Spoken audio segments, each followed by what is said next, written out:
ayer. Teníamos el caso del niño que está mirando a los compañeros que están jugando, ¿sí? Pero una de las compañeras le dice, no puedes jugar con nosotros. En ese momento, la parte del cerebro que, de acuerdo a Siegel, llamamos receptivo, que recibe esta información, la significa, le da un sentido. ¿Qué sentido le da? Es una injusticia. Estos nenes son malos, no me dejan jugar con ellos. Y esto, que es muy racional y que parte de acá arriba de la corteza, genera una emoción acá en el medio y envía una reacción de aquel cerebro más primitivo, que el cerebro que MacLean llamaba reptiliano. ¿Sí? Entonces, ¿qué pasa? La amígdala, en la parte del cerebro medio, en el sistema límbico, genera una emoción y eso hace que la parte más primitiva del cerebro, que se encarga de la supervivencia, envíe una orden a las glándulas suprarrenales que se encuentran arriba de los riñones del niño y de todos los seres humanos. Y estas glándulas suprarrenales se encargan de liberar principalmente dos sustancias, adrenalina y cortisol. Vamos a quedarnos ahora con la adrenalina. La adrenalina, esta molécula que vemos aquí, vamos a decir que lo que hace es acelerar. Pega para arriba, ¿sí? Te acelera. ¿Qué te acelera? Te acelera la frecuencia cardíaca, o sea que el corazón va a latir más rápido. Acelera la frecuencia respiratoria, es decir, que uno va a respirar más rápido. Tensiona los músculos, con los músculos tensos. Corta la digestión, porque no es el momento de digerir, es el momento de huir o luchar. La adrenalina es una sustancia que está íntimamente relacionada con la respuesta de huida o lucha. ¿Bien? Cuando veamos motivación, cuando veamos autocuidado, vamos a ver un poco más en profundidad la respuesta de huida o lucha. En resumen, activa el modo supervivencia. En este momento, el cerebro dejó de pensar. Solamente tiene una cosa en su cabeza y es sobrevivir. Aunque la situación no sea de vida o muerte, no importa, él va a sobrevivir. Entonces, con su cuerpecito cargado de adrenalina, con sus músculos tensos, con sus sentidos agudos buscando el ataque, el nene va y se convierte en Hulk, ¿verdad? La emoción, va a decir Siegel, lo secuestra. La emoción en este caso de ira. ¿Por qué? Porque la sensación de que están haciendo una injusticia con él desata la emoción de ira. Y entonces el nene va y rompe todo. Pega, muerde, escupe, rompe lo que estaban haciendo los compañeros, etcétera, etcétera. ¿Qué es lo que tendemos a hacer en ese caso? Cuando estamos en cerebro reactivo, nuestro cerebro no escucha. Nuestro cerebro no ve, nuestro cerebro no hace nada más que huir o luchar. Solo esas dos alternativas son válidas ahí. Interpreta todo lo que pasa en base a las emociones. O sea, si en vez de estar secuestrado por la ira, como le pasa al nene, estuviera secuestrado por el miedo, que también pasa, todo lo que vería sería amenazante. ¿Sí? Si yo estuviera secuestrado por la idea de que todo el mundo está en contra mía, porque son todos malos y todos me quieren hacer mal a mí, mi cerebro interpretaría todo lo que pasa a mi alrededor como un ataque. Y esto es especialmente grave, por ejemplo, cuando el estímulo es ambiguo, como pasa, por ejemplo, en un mensaje de WhatsApp. Un mensaje de WhatsApp, uno lo lee y le da la entonación que uno quiere. Y cuando una persona está secuestrada por las emociones, lo que va a hacer es interpretarlo de acuerdo a esa emoción. La tercera característica que nos sucede cuando estamos secuestrados por las emociones es la tendencia a somatizar. Por somatizar entendemos poner las emociones en el cuerpo. En lugar de decir, me siento enojado, sentimos un fuego que nos quema por dentro. O sentimos que se nos cierra el estómago. O sentimos un dolor de cabeza, etcétera, etcétera. Entonces, en el caso de nuestro niño, está enojado, secuestrado por la emoción y viene la maestra y le da la lata. No, que esto no se puede hacer, ¿cómo le vas a pegar a los compañeritos, etcétera, etcétera? ¿Qué interpreta el niño de esto? Interpreta, la maestra es mala. ¿Por qué? Porque me viene a dar la lata a mí cuando fueron todos ellos los que no me dejaron jugar, los que me pegaron, los que me sacaron la lengua, en fin. O lo otro que le puede pasar al nene es que empiece a sentirse mal físicamente, que le duele la pancha, que le duele la cabeza, que se sienta mal físicamente. Ese sentirse mal físicamente es la somatización. lo está poniendo en el cuerpo. ¿Bien? Ahora vamos a ver que además del... ¿Qué pasa? Aquí lo que estábamos viendo eran esos tres niveles. ¿Sí? De vuelta, retomando las ideas de Siegel, el cerebro de abajo a arriba. ¿Bien? Pero el cerebro no solamente es importante de abajo a arriba, sino también que es importante de izquierda a derecha. ¿Por qué? Porque por alguna razón que no sabemos, no tenemos idea de por qué, el cerebro está dividido en dos hemisferios. Y cada uno de esos hemisferios cerebrales está especializado en algo. De una forma un poco, así adelante, gruesa, podríamos decir que hay un hemisferio que está relacionado con lo que es la lógica y un hemisferio que está relacionado con la emociones. No es tan así. No es tan así. No es que solamente el derecho se reconoce y solamente el izquierdo de otra. Lo que vemos es que principalmente las cuestiones que tienen que ver con la lógica, el control, el razonamiento, se encuentran en un hemisferio cerebral y principalmente las cosas que tienen que ver con la emoción, la intuición, la creatividad, se encuentran en otro hemisferio cerebral. Entonces, el izquierdo es el que se encargaría de la parte más racional, más lógica, ¿verdad? De los números, los símbolos, la lógica, la expresión, el razonamiento y la pensar. Pero obviamente, no exclusivamente. Principalmente se encarga de esto. El derecho también colabora con eso. Pero el derecho principalmente se ha visto que principalmente se encarga de las tareas que tienen que ver con la imaginación, la creatividad y las emociones. Por ejemplo, con cosas que tienen que ver con la música, con el espacio. ¿Bien? ¿Qué pasa? Una de las cosas que se ha visto en el desarrollo de los niños, haciendo estudios con el aparato que ya les he mencionado varias veces, se llama PET scan, el aparato que permite ver qué parte de todo esto consume más glucosa. Por ejemplo, este es el cerebro de una persona y lo ponemos a leer. Lo ponemos a leer el Quijote. La persona va a usar principalmente el hemisferio izquierdo, pero también va a usar, van a activar partes del hemisferio derecho. ¿Por qué? Porque la persona va a estar imaginando ese lugar de la mancha, va a estar imaginando al hombre con su lanza, con su rocín flaco, con su barco corredor, etcétera, etcétera. O sea, va a usar los dos. Este va a estar, cuando la persona esté en el PET, lo que vamos a ver es que partes de aquí se van a poner rojas y partes de aquí se van a poner amarillas. Las partes rojas son las que van a consumir más glucosa. Por lo tanto, son las que están funcionando en mayor cantidad en ese momento, mientras que las partes amarillas que vamos a ver aquí están consumiendo bastante más glucosa que el resto, pero no tanta como la roja. Esto es lo que sabemos. Esto es el gran avance que hemos hecho como humanidad en lo que son las neurociencias. Poder ver qué parte del cerebro consume más glucosa en qué momento. Y eso es todo.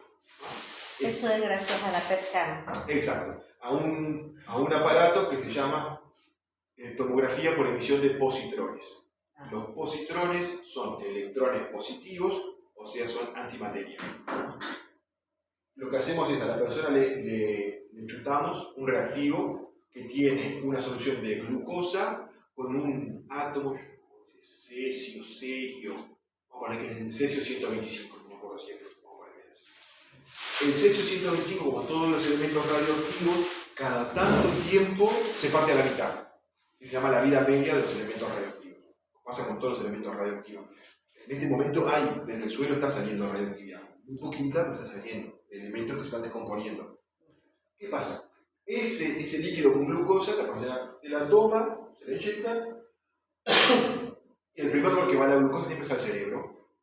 Entonces, como cada tanto de ese líquido se escapa un positrón, ese positrón, en cuanto se escapa, choca con un electrón, porque es lo más probable que le pase, y se anulan los dos, materia y antimateria, libera energía. Un positrón no libera tanta energía como para hacerle daño a la persona. ¿Ah? Pero libera energía y el aparato lo puede captar. Y entonces dice, mirá, acá se está liberando energía. Eso quiere decir que acá hay más consumo de glucosa porque acá hay más positrones que están saliendo. Hablando de que salen 3 positrones cada minuto. O sea que si acá hay un poquito más, quiere decir que acá se está consumiendo mucha más glucosa. Eso es muy tosco. O sea, lo que estamos viendo es eso. Por acá se prende más. Eso es todo lo que estamos viendo. Y es un gran avance. El PET es muy útil también, por ejemplo, para detectar una neoplasia y una parte del cuerpo que ha crecido más, que está consumiendo más recursos, como por ejemplo en un cáncer.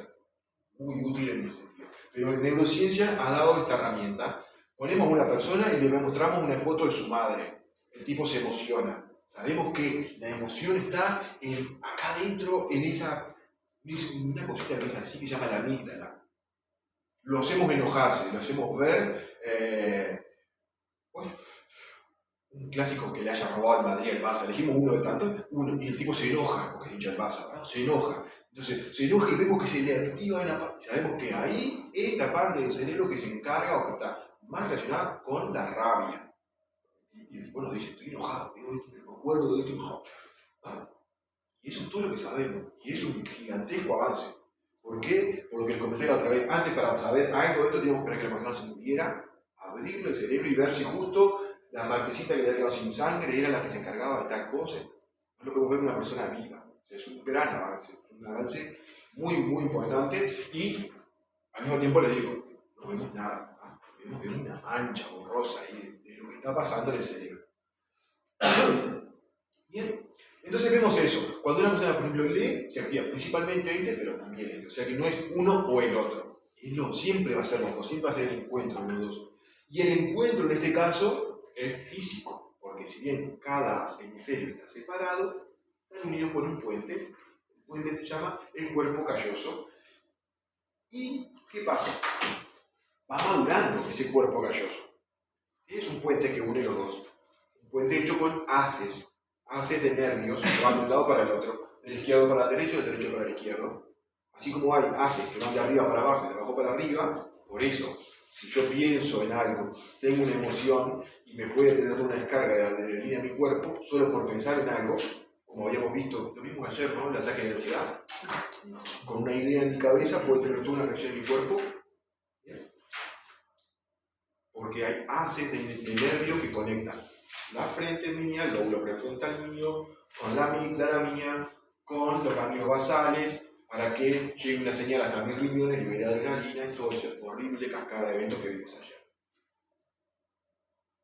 Eso va creciendo con el tiempo y con la actividad. Esto es lo mismo. La integración de los dos hemisferios se va dando con el tiempo. Al niño de 4 años, este puente que los une los dos es muy finito. ¿Sí?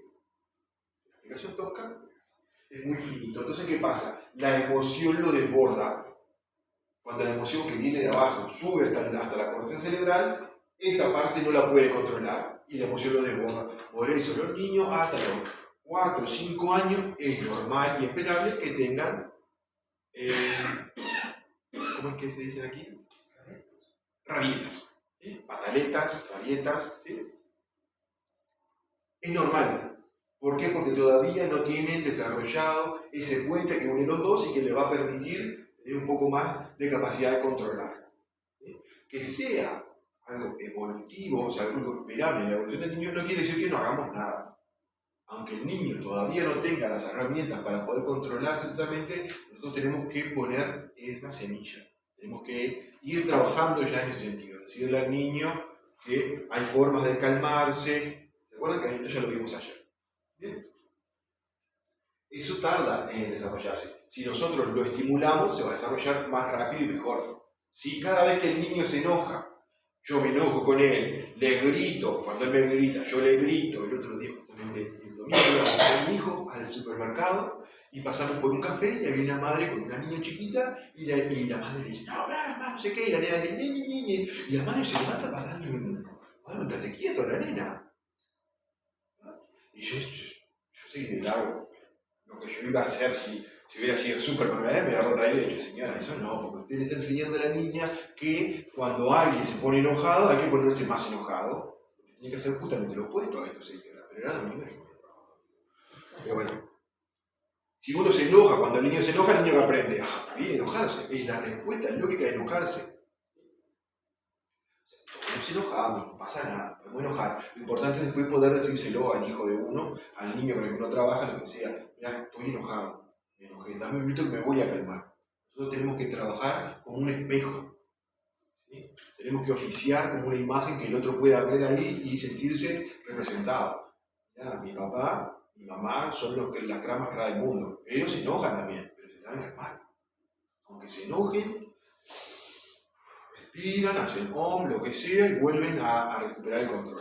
Y eso lo tenemos que hacer nosotros, enseñándoselo, haciéndolo nosotros. Por eso vamos a trabajar hoy también cosas que tienen que ver con el autoconocimiento. Si yo no me conozco a mí, si yo no sé cuáles son mis puntos débiles, mis puntos fuertes, me va a ser más fácil caer en estas trampas.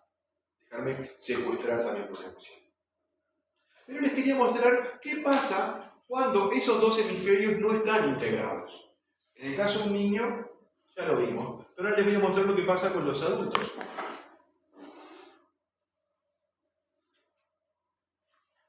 Bien, este es el trabajo que ha llevado adelante Michael Gazzaniga. Michael Gazzaniga es un médico, un neurólogo y neurocientífico norteamericano. ¿Con qué trabajaba Gazzaniga? Trabajaba con personas que tienen una enfermedad que se llama síndrome de West. West, como oeste. ¿Sí? El síndrome de West es una condición que una persona tiene y por la cual sufre hasta 100 convulsiones en un día. ¿Sí? Una persona que sufre 100 convulsiones en un día no es un ser humano, es un trapito. Queda sin fuerza, sin ganas de hacer nada. Es una enfermedad muy, muy complicada. La epilepsia es una enfermedad en la que una señal eléctrica, esto que estamos viendo son señales eléctricas, en vez de seguir un camino, por ejemplo, ir de aquí hasta aquí, va de aquí, por aquí, por allí, por allí, por allí. Eso es lo que pasa en una epilepsia. La mayor parte de las epilepsias, lo que sucede es eso. La señal eléctrica que tendría que ir del punto A al punto B, dice, pero antes de llegar al punto B voy a pasar por el punto Z, por el Y, por el X, por el M, por el Ñ, por el W, por el R, por el 1 y el 2 y el 3, ya que estoy.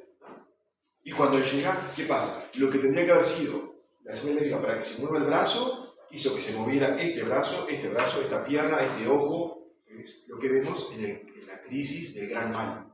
¿Sí? En la crisis convulsiva, lo que vemos es eso, que la persona se mueve toda y totalmente descoordinada, que los ojos le dan vuelta, que la lengua le sale para adelante. Vemos un montón de cosas raras que asustan. La persona no se va a morir por esto, pero está gastando un montón de energía para hacer algo muy sencillo, porque su cerebro se desvía esta señal eléctrica. Bueno, ¿qué pasa? ¿Qué encontraron los médicos? Que si cortaban el cuerpo calloso, a muchas personas que sufrían síndrome de West, se les iba síndrome de West. Une los dos hemisferios, dijeron, pero cortándoselo, porque esto lo vieron con personas que lo habían perdido por alguna razón, por un infarto o lo que sea, y se les había ido el síndrome de West. Pero bueno, si yo lo corto el cuerpo calloso, se van las convulsiones, la persona puede tener una vida normal, como por ejemplo ese señor que estamos viendo que le pasaba eso. Pero Gazzaniga, que era uno de los primeros médicos que hizo esta operación, tuvo una paciente y la paciente hizo la operación y la paciente vino lo más bien. Pero le dijo al tiempo de la recuperación, ¿verdad? En una de las consultas, ¿sabe? Me pasa algo muy raro, doctor. Encuentro en el carrito de la compra cosas que yo no compré. Y va el esposo y dice, yo le digo que es ella, pero ella no me cree. Entonces le dice, bueno, cuénteme cómo es. Ella, con la mano derecha, coge una cosa, con la mano izquierda coge otra. Y después dice, ¿y esto cómo llegó? Y yo le digo, ¿lo hiciste tú con la mano? No, yo no lo hice. ¿No? ¿Qué será ese Gazzaniga? Entonces empiezan a hacerle pruebas a los pacientes. Por ejemplo, esta que vamos a ver aquí.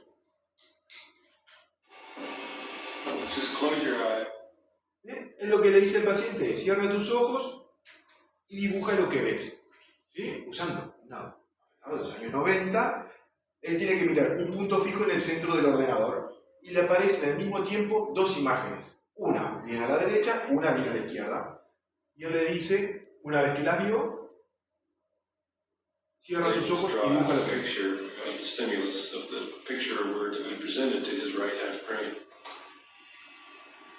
Miren lo que dura una fracción de segundo.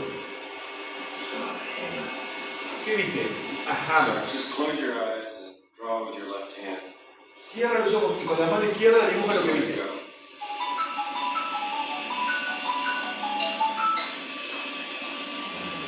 Súper bien con la mano izquierda dibujar, por otra parte.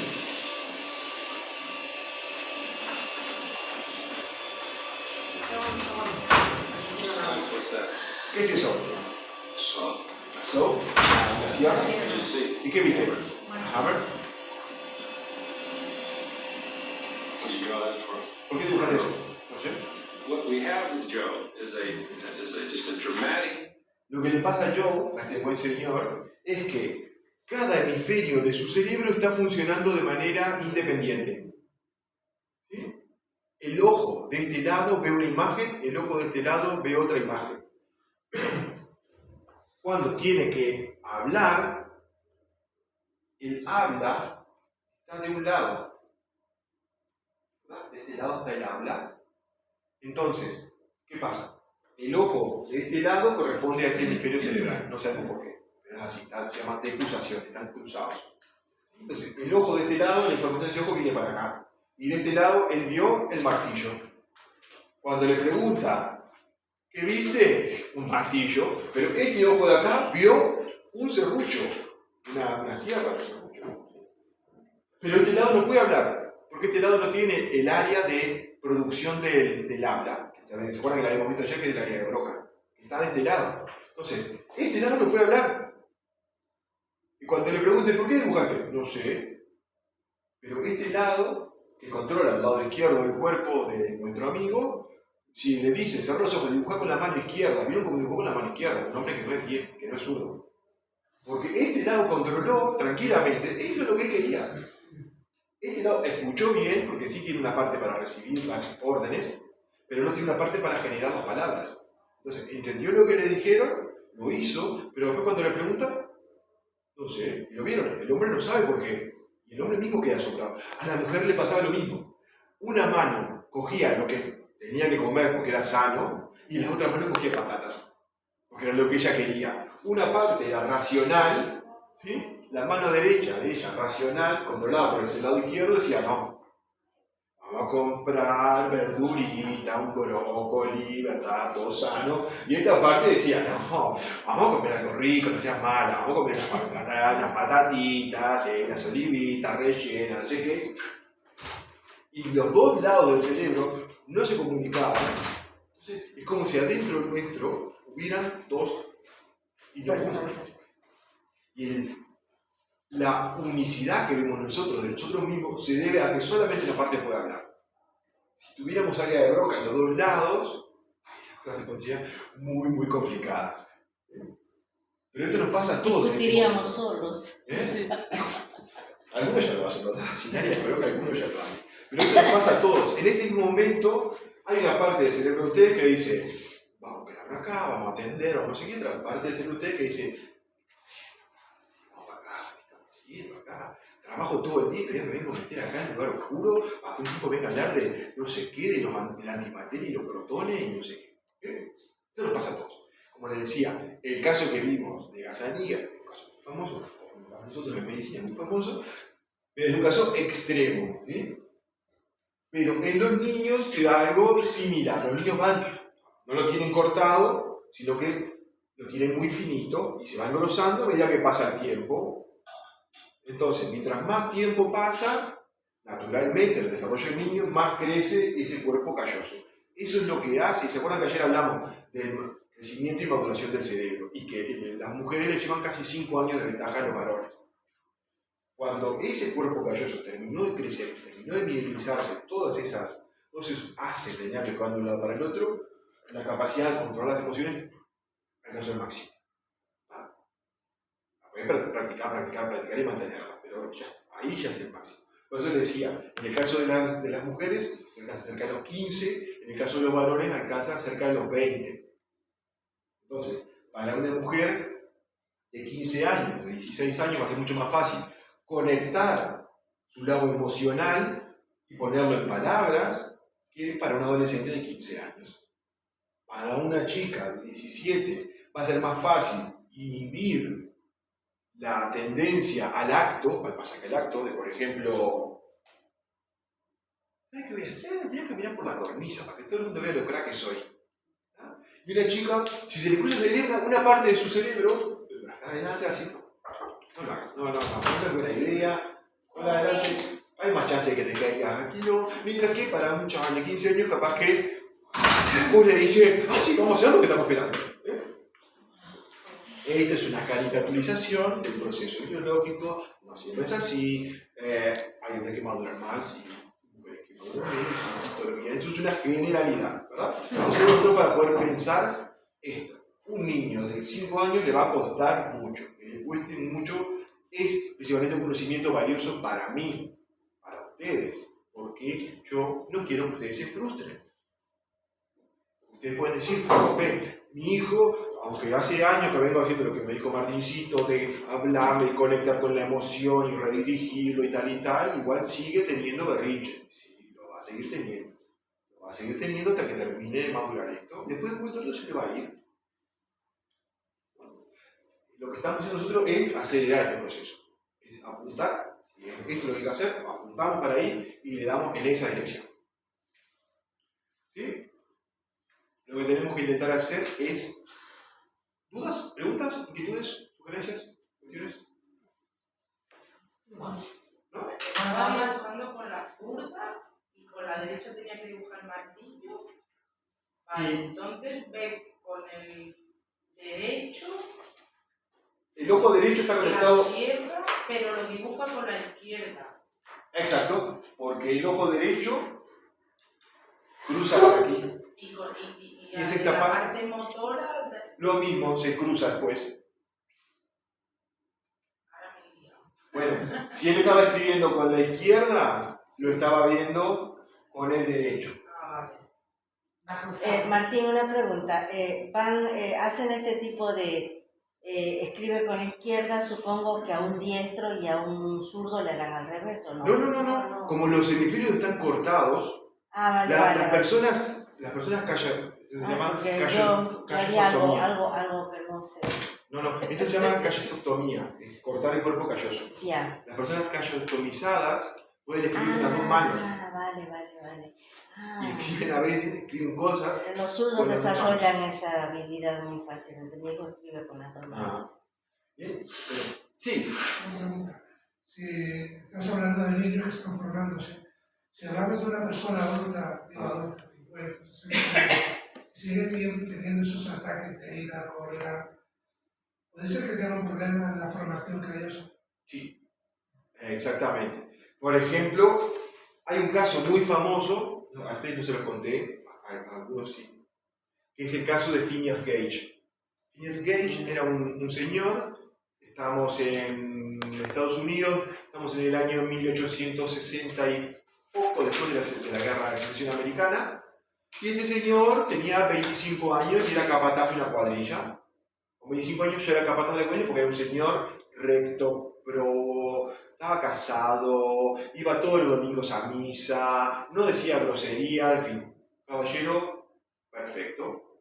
¿Qué estaba haciendo este buen señor? ¿Qué estaba haciendo su cuadrilla? Estaba haciendo la vía del tren que iba a unir la costa este con la costa oeste. Entonces, en una región rocosa, hacían un agujero en la roca, metían pólvora y con una vara de hierro golpeaban la pólvora.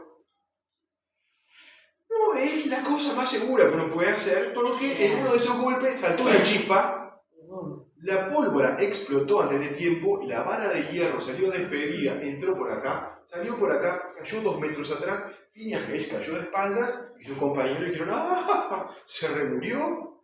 No se murió, se remurió. Para sorpresa de todos, Phineas Gage se sienta y le empieza a sangrar.